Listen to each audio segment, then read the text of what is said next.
Hello everyone and welcome back to my podcast and life goes on and or this video. So I don't know what you're listening to, if you're on Spotify, if you're on Apple Podcasts, Google Podcasts, wherever you are. I'm just gonna post it everywhere, including YouTube. So today I'm going to talk about a very specific topic, and this could be a little triggering if you I don't know what stage you are in your spiritual journey, and if it feels triggering, I would say like just close the video. And yeah, and the reason why I am sharing this entire story is because I have been asked one specific question that I'm going to discuss in a while. Question a number of times I've been asked this question, and I would like to answer this specific question because I realize that yes, it is true. Yeah. So anyway, I won't fuel into the suspense. And the second reason is because although I was questioning, like, should I share a story of how I deal with certain things or not, or should I talk more about myself or not, or should I keep things very general? But I realized that it's very important for me to talk about my personal journey because it sort of allows people not to put anyone on a pedestal. And also, when I was going through certain times in my life, I think many people who did put up their videos like this, and I watch them, I've seen them right now. I have not seen them while I was going through certain phases, because I think if I would have seen those videos a few months back, it would have felt very triggering and it would not have made sense to me because I was not out of that phase of my life. And but however, now when I watch those videos, it just makes more and more sense, and it makes more sense about the downloads that I was getting, the spiritual downloads and reasonings that I was getting in my head, because otherwise I had nobody to validate what I was going through, and I did not know what it was. Okay, so and when I saw, like, I'll name these people. So I heard this video by the Hermit Tarot. She spoke recently. She uploaded a video on how the dark night of the soul is different from depression, and made a lot of sense to me. It made a lot of sense, and I could completely relate with the entire theory that she spoke about. And then I heard Lexi the Leo. That's also another YouTuber, and she spoke about her Kundalini awakening and her experience with Kundalini awakening, which was also something that I could completely relate to. But I believe that if I would have heard it a few months back, I don't think it would have made this much sense to me, and I would not have been in that place. So yeah, but now when I hear it, when I listen to it, I think it's very important. And for those of you who are not going through these spiritual ascensions personally, but you might have somebody close to you go through certain things spiritually, and then they talk about it, and you feel like, like just waving it away, like it's not a big deal, or it's not true, or something else, like it might like make you understand that this is something that happens, and is very normal. So that was a very long introduction. So what I'm going to talk about is a stage in the spiritual awakening journey. It's called the dark night of the soul. And again, I know that this sounds very scary, and I didn't know what it really was till the time I think I was out of it. While I was inside the dark night of the soul, I just knew that I wanted to be free, and I wanted certain things, certain specific things. But I was so obsessive, and I could feel all my negative emotions come up to the surface, and I didn't know how to deal with it. And it wasn't making sense. Nothing was making sense. And I know that I have been healing many people in the meanwhile, and I made sure that I don't project my own problems onto them. But And somehow, universe always brings people who are going through issues that I've already gone through. Until the time I don't recover from certain things, the universe does not bring me those people, who need different sort of help. And I don't know how it works, but I magically it really works like that. Like every client that I have is coming to me with sort of a problem that I've recently overcome or that I have already come out of. So I don't know how it happens. I have really no idea how it happens. And it's very beautiful that it always happens. I think my spirit guides are actually very protective of me and of everybody else that comes to me. So I'm very grateful for that. Yes, so I thought that what I went through last year, so if you know me personally, you might know that last year I attempted, and again, trigger warning, this episode might have a little bit of triggers. So if in case you're not in that mental state, please just close this video, okay? Or jump to some other section of the video, and that's why I'm giving timestamps in the description of the episode. Yes, so I think like there are certain, like I thought that what I went through last year before my awakening was called the dark night of the soul, because it was very dark, and it was I was under depression, and I attempted suicide, and it wasn't very easy, honestly. And at that point, I felt like, okay, this is, and then when I had my spiritual awakening after that, I read about these stages in spiritual awakening. I heard about what a dark night of the soul was, and I thought that, okay, this is it. I have already done that. But this year I have realized that that was not the dark night of the soul, that was depression. And it makes a lot of sense, because when you are going through depression, I think that you have more people who would understand you. You can reach out to a professional therapist, you can reach out to a psychologist, a psychiatrist, and even your peers and your family members would be more understanding of what you're going through. You can explain it to them that I'm having a depressive episode and things like that. But when you're going through a dark night of the soul, I don't think it really makes sense, because it, in a good and a bad way, both. in a good way, because yes, it does feel very similar. It does feel like you are depressed, but it's not like the kind of depression that I felt last year. Before that, before that, I felt like sort of disconnect from wanting to live.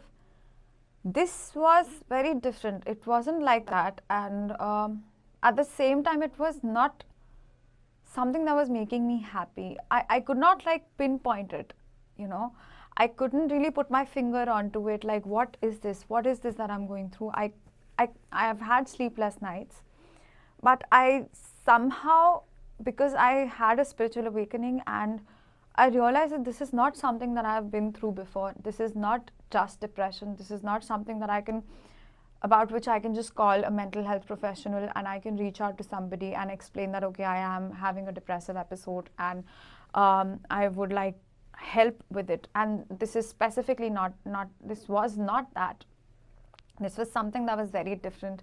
I realized that even though I was having sleepless nights, I just felt that my third eye was opening up. I just could feel an ascension in my body. I realized that I spent so much time trying to understand what was going on around me and why I was having those thoughts. I spent so much time on listening to tarot readings that I eventually learned how to do tarot. and I eventually, learned so many things during this time. So it was like more of going through a college and sitting through, going through reading, studying a lot of books and gaining a lot of knowledge unknowingly, where I thought that I was just helping myself and I was just, wanting to get tarot readings on YouTube, but I was just learning tarot for a different purpose, and I had no idea. I swear I had no idea what I was doing and why I was doing that. So it was very different because I could feel an ascension in my soul. I could feel that I'm growing as a person. At the same time, I had this feeling of deep loneliness inside me that nobody understands. At the end of the day, I felt like I need someone. I'm not saying that wanting to be in a relationship is a bad thing. I'm definitely not condoning that entire fact. What I'm trying to say is that this feeling of that I just want anybody to be in my life, and not anybody, well, I'll get into that entire concept later, maybe after a few videos. I don't know if I'm ready to talk about that one spiritual concept yet. But it was very different from what a traditional depression would make me feel. And I heard Hermit Tarot speak about this, that she said that, there are so many therapists across the world, and because she also went through this dark night of the soul, and after she came out of it, she did a lot of research while she was in that phase. And she heard a therapist say that there are so many, that the most difficult cases that therapist has are the people who go through a dark night of the soul. And that therapist also agrees with the fact that yes, people do go through the dark night of the soul, and it's very different from regular depression.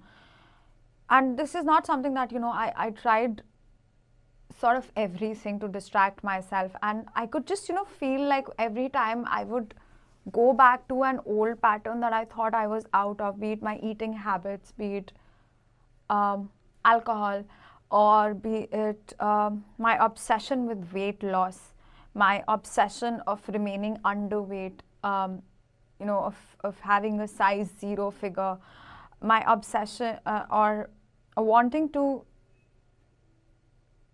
just ignore my feelings or suppress my feelings with alcohol. I think that was the last phase. And at the same time, ignoring my negative emotions and this need that I only need to remain positive and always calm. And if I am not calm, if I feel angry, if I feel lonely, or if I feel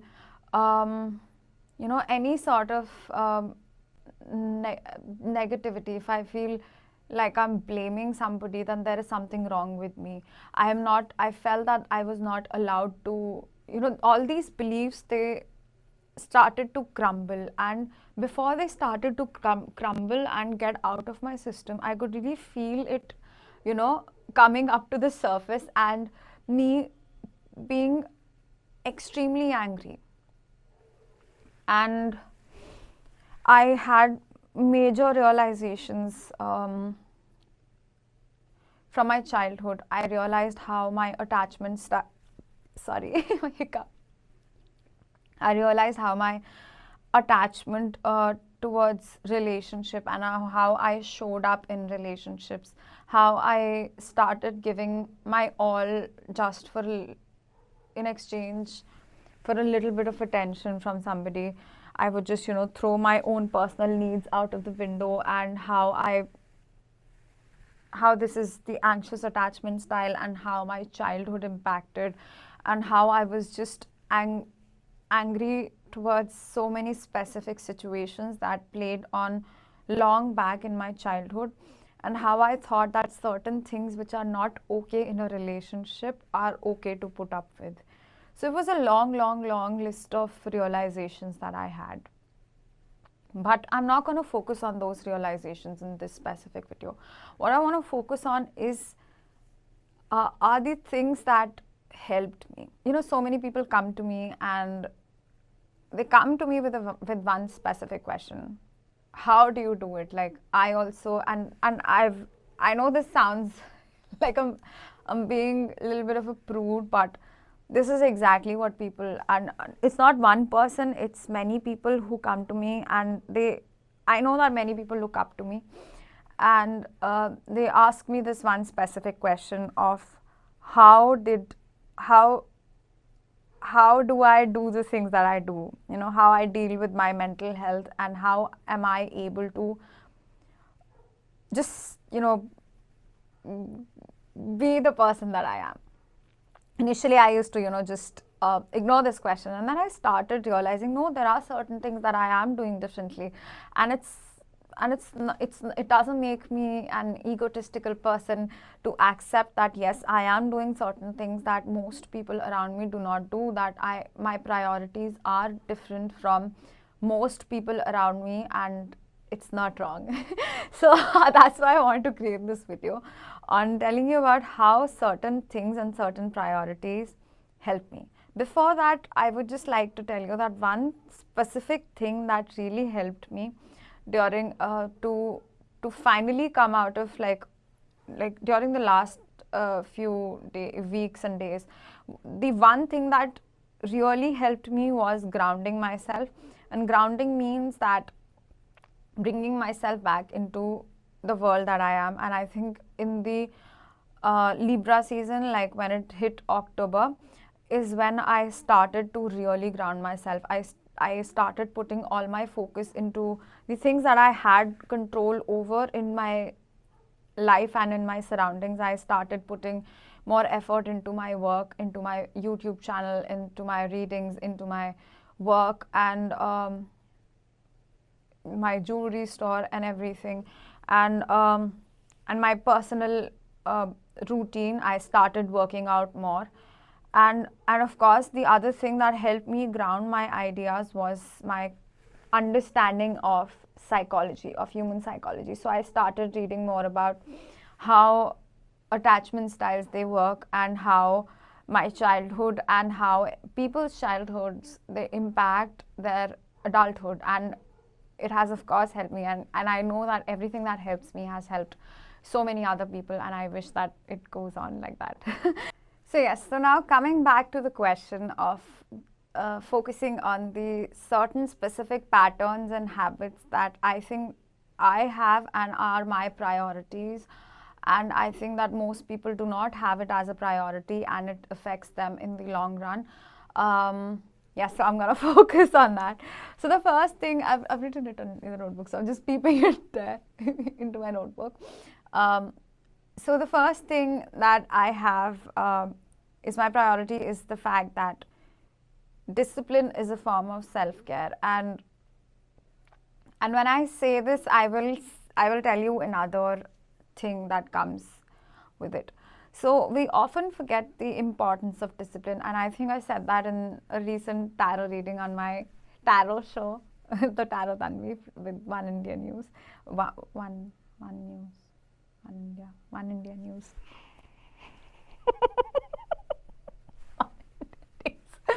Sorry. I'm going to put the link to the show as well and to the channel as well in the description of this episode. Anyway, so the thing is that my discipline is really one thing that I think has played a very important role in me being very stable. And even though I was going through so many ascensions and changes internally, and I could feel literally every chakra expand, and when your third eye, especially when that opens, it's not a happy experience. And I know that when I had an ascension in my solar plexus, I started throwing up, and I was throwing up for no reason. Okay, I did not eat anything bad or something, nothing happened, but I was just throwing up, and I could not feel, I could just feel that my body was tired, and I don't even know if it was if I had proper fever or if my temperature went up, but I could just not get up, and I had pains all over my body when I was going through solar plexus ascension. I'm not trying to scare you away, but like it is what happens when you go through an awakening and in the dark night of the soul. So I think however, I think my discipline my disciplined lifestyle that I think I've always had. I've always been very disciplined.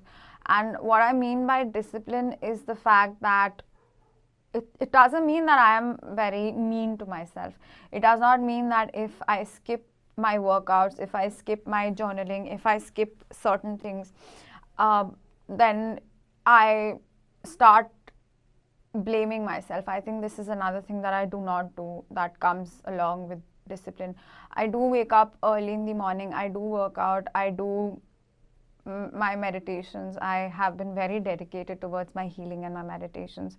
I have always like believed in learning more, reading more, growing more, and I'm very dedicated when it comes to my growth, like overall growth. And I do put my mental health as a priority. If I have a lot of work, I would still finish the work. I would make it a priority, but I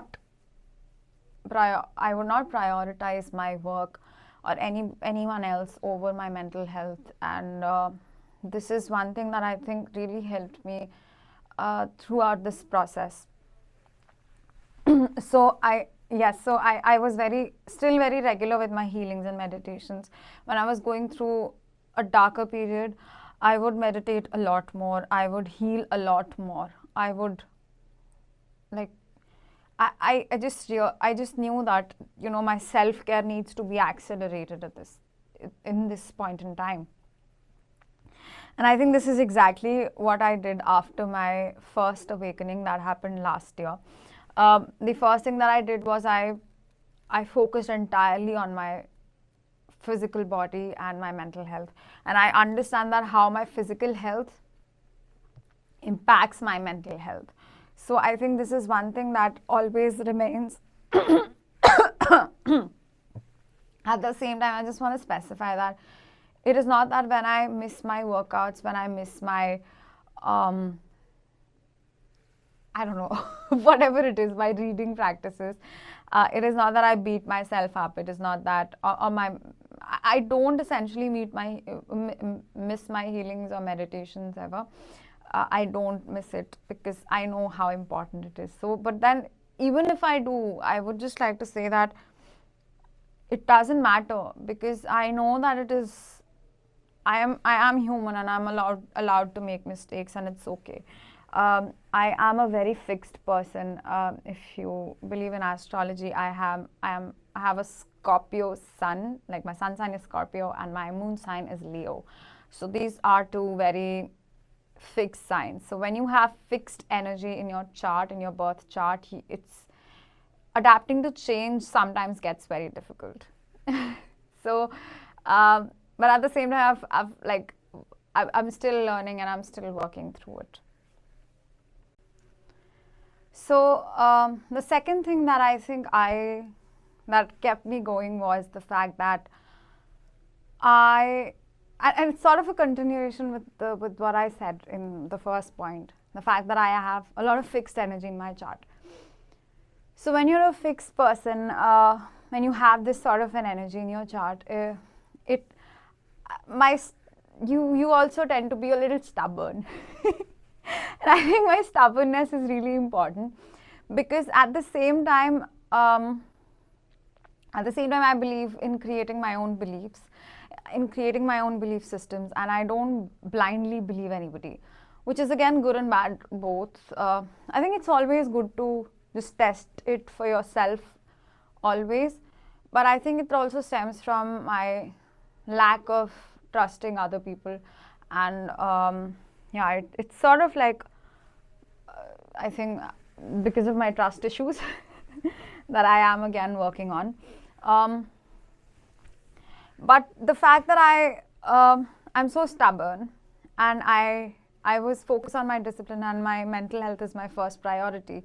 I think no matter what happened, I realized that my mental health needs to be prioritized always, and I was not afraid to put myself first. And even though it wasn't very easy to put boundaries, and even when people did not understand exactly what I was going through, and the more I explained to people, because it was a dark night of the soul, and I think I just sounded more crazy, and people, for everybody else, it was like, so what, like this is such a plain situation, like black or white thing, but it wasn't like. And I do know that somebody who goes through the dark night of the soul, only they can understand this sort of a dilemma that you're in, because people would not understand what you're going through, and it's not something that you can just wind up without facing your triggers.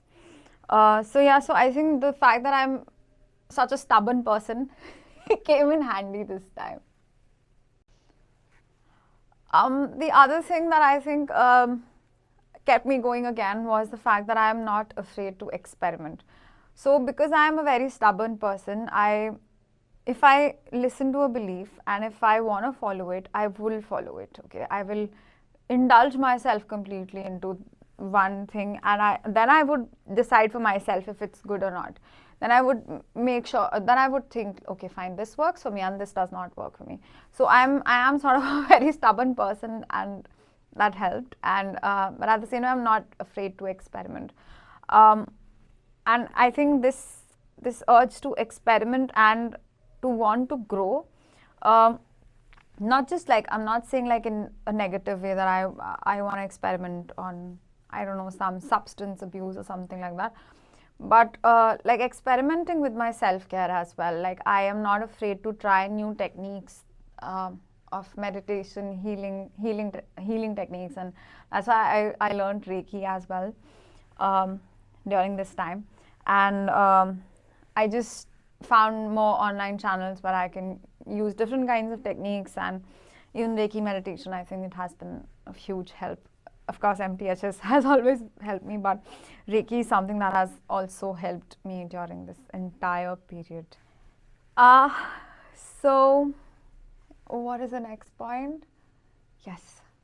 So I think the next thing that helped me heal myself is the fact that I'm not afraid of my feelings.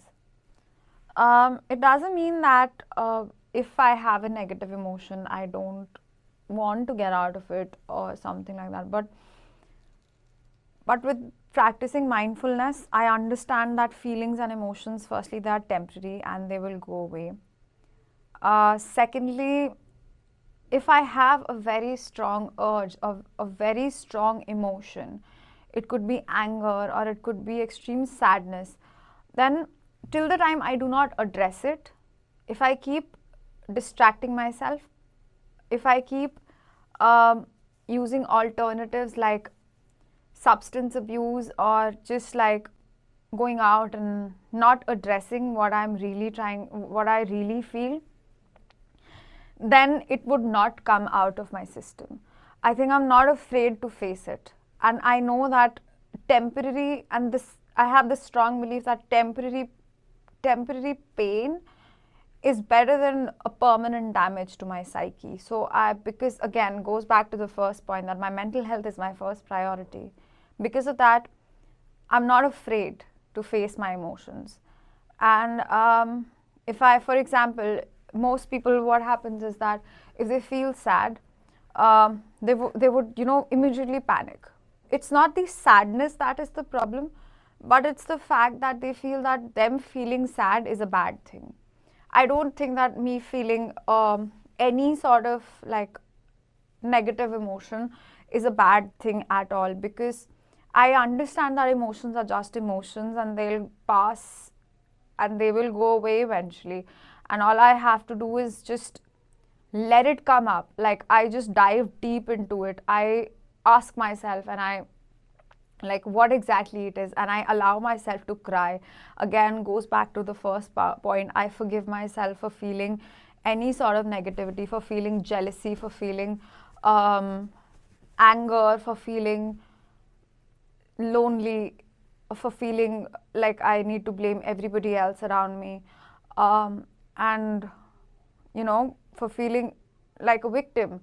Any sort of negative emotion, I know that till the time I do not dive deep into it, and diving deep into it does not mean that you give up and say, oh, this is what I'm gonna feel for the rest of my life. No, that's not diving deep. It's like acceptance of your emotion, that yes, I am feeling sad. And no, I will not be okay in one day. I will need rest. I do need rest. What can I do? I need to step away from this thing or that thing. And yes, maybe I have to meditate 1,000 times in a day, but it's okay.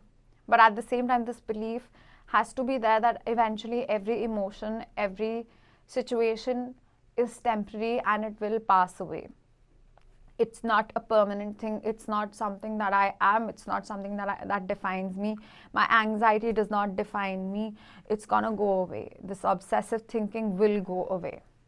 So I think this is another belief that helped me go through this entire process of the dark night of the soul.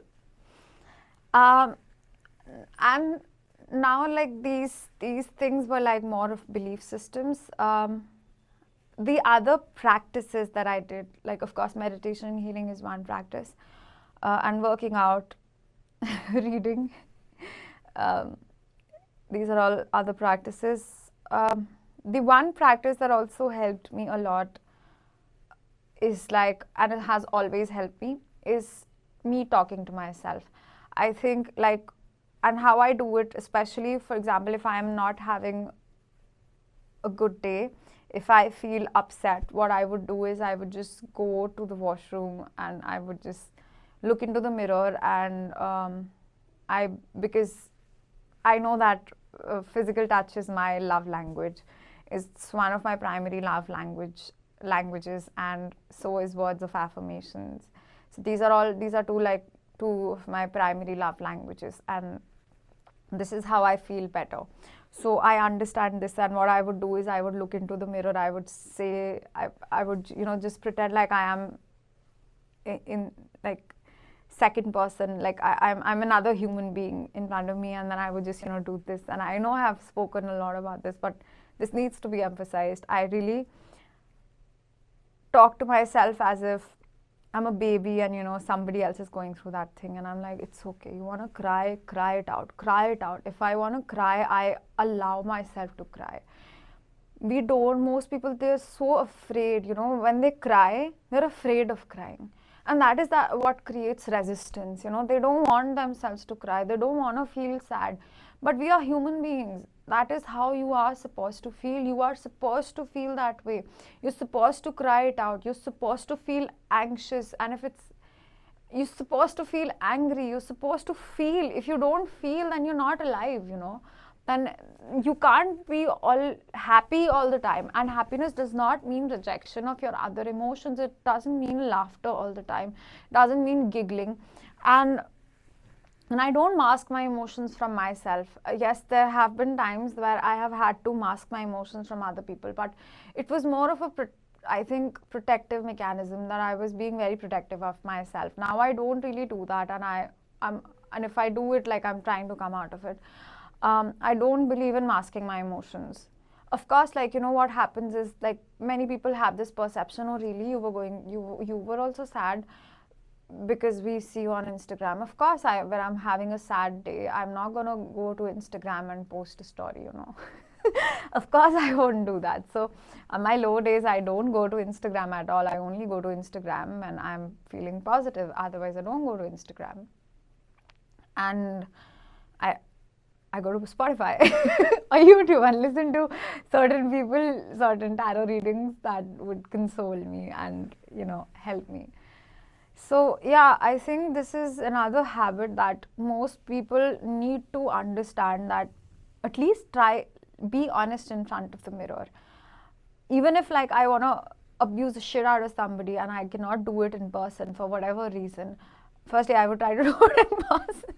And if in case I'm unable to do it, then I would at least do it in front of the mirror, and not be such a people pleaser all the time. And it's okay, like, you don't have to please people, at least in private. Like, forget pleasing people, at least in private, right? Like, when you are on your own, don't try to please everybody. Don't pretend to be somebody that you're not. And it's okay not to be okay.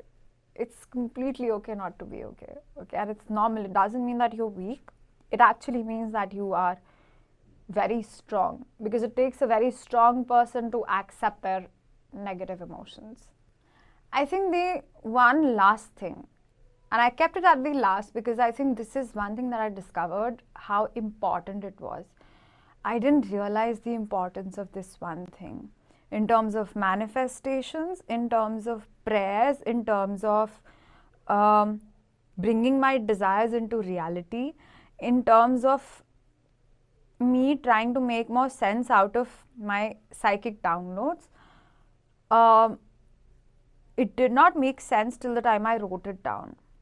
I would write down everything in terms of understanding what my ego was writing and what my intuition was writing and telling me. There are so many things and pages on my, like, I think I finished notebook after notebook after notebook after notebook, and I would write I don't know how many times in a day. More than talking to myself, I think this is one activity that I really got into and was sort of a life savior, and it's journaling. And I, in terms of like, and you know, people have such misconceptions about journaling also, and they restrict themselves, like when it comes to manifestation, or you should not feel negative, you shouldn't feel like that or that, this or that. It's not true. Till the time you don't dive deep or delve into your emotions, you will not be able to understand what you're going through, and that will not get out of your system. You cannot always be positive or always be happy. You need to understand that we are human beings and we're supposed to feel everything. And so I think journaling made a lot of sense because, you know, and even I think I trained my intuition a lot while I was journaling, because there were so many things that I would journal out of fear, and these were just, you know, random things that were coming, random things that would come out of my head, and I would just, you know, throw them out. And when I would read, I would feel like, no, this is not real. This is not my intuition. This is my fear. This is what my ego wants. This is what I think I want in the present moment. And even I think a few months back, there were many things that I thought I wanted, and I knew what I was writing. But and now I realize that it was all my ego that was wanting those things to happen, and in those specific manners. The other thing about journaling is that there are no rules and regulations. Like, you know, if you have taken a meditation or a healing session with me, I make sure that I don't make you follow guidelines. I don't believe that this is the right way to meditate and that is the wrong way to meditate.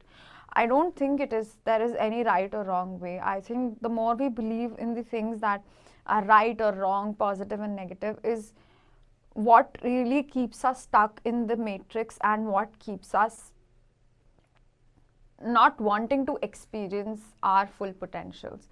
Because it is in the so-called negative or so-called wrong ways that we would really find answers to so many questions of what works for us and what really does not work for us. And maybe some of those wrong ways are the right ways. For example, if you want to meditate while you're lying down, that's also meditation. You know, you can completely do that, and it's not untrue. It's not true that you can only meditate when your spine is erect and when you are sitting, or when you're sitting on a chair or in certain positions. I don't think that's all true. Like, of course, there could be scenarios where one would function better than the other, or specific types of meditation would be beneficial for you. But I know that there are no rights and wrongs. Yeah, so it's a similar message when it comes to journaling. I write my prayers. I write letters to especially archangels. Like, if you know, I feel a special connection to Archangel Michael, and like whenever I am whatever in my lowest mode, I write a letter to Archangel Michael. It's like, I need you, Archangel Michael. I need you to get out of this. Not get out. No, sorry, I don't want you to get out. But I need you to help me to get out of a specific situation. Yeah. So these are some of the things that I feel I do differently from, and these are like some of the things that I listed and helped me have always helped me, and I think they can help you as well. So I think like these habits are a form, like they're very important and essential. So I believe like maybe if you guys also follow that, maybe it could help you. And I hope that this video was helpful. And if not, like if it was helpful in any way, like let me know in the comment section. Let me know what you think about it. And yes, don't forget to like, share, and subscribe to my channel if you're watching it on YouTube. If you're listening to it on Spotify or on any other medium, like just share it, okay, if it helped you. So bye bye.